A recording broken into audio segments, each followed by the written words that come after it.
Have you ever noticed that when you see something, your heart starts moving towards it? Picture of a peaceful home, that reminder of a debt you want gone, a word that speaks to your faith. Vision doesn't just inspire, vision directs you.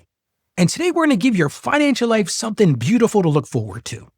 Financially confident Christian, living with purpose and vision, heart, soul, and no division.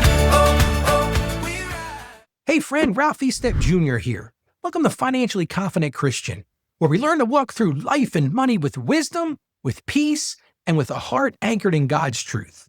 My mission is simple: to help you break that cycle of financial shame and build steady habits rooted in faith and become the kind of believer who handles money with clarity, with confidence, and spiritual purpose.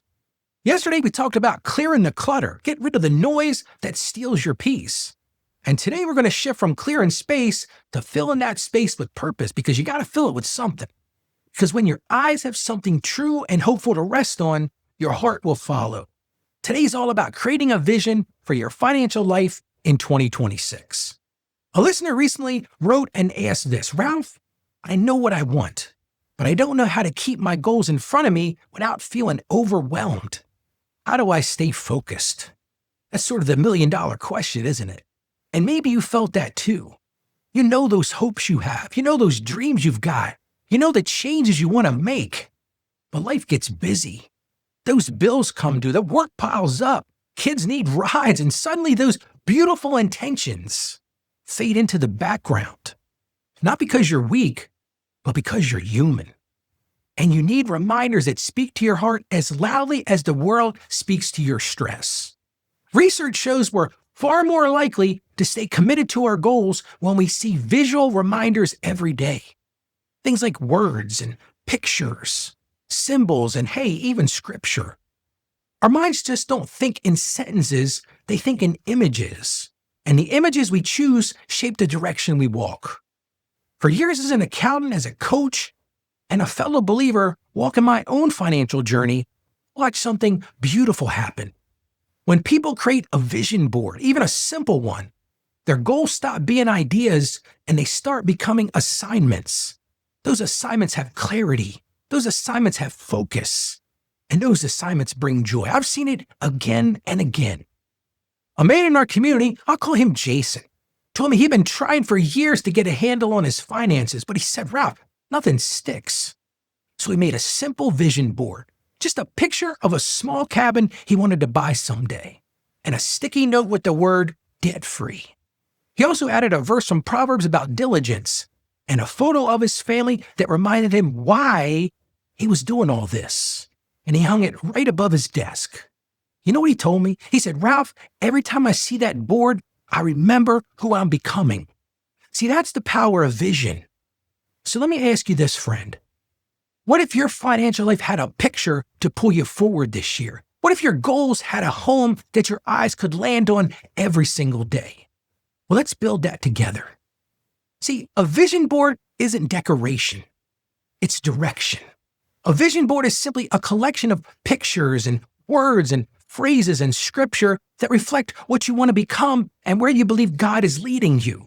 Think of it as a compass. It's a reminder. It's just a gentle nudge towards faithfulness. So use pictures, use words, and use God's word. Choose visuals that speak to your spirit. Maybe for you, it's pictures of freedom or images of simplicity. Words like peace and stewardship or obedience. Verses that anchor your heart when life gets loud, because life gets loud around us. Your vision board should feel like hope you can actually see in front of you. And then once you build that board, put it where your eyes rest daily. Maybe on your bathroom mirror. Hey, like this guy did, above your desk or on your phone wallpaper. Here's a great idea. Put it inside your Bible.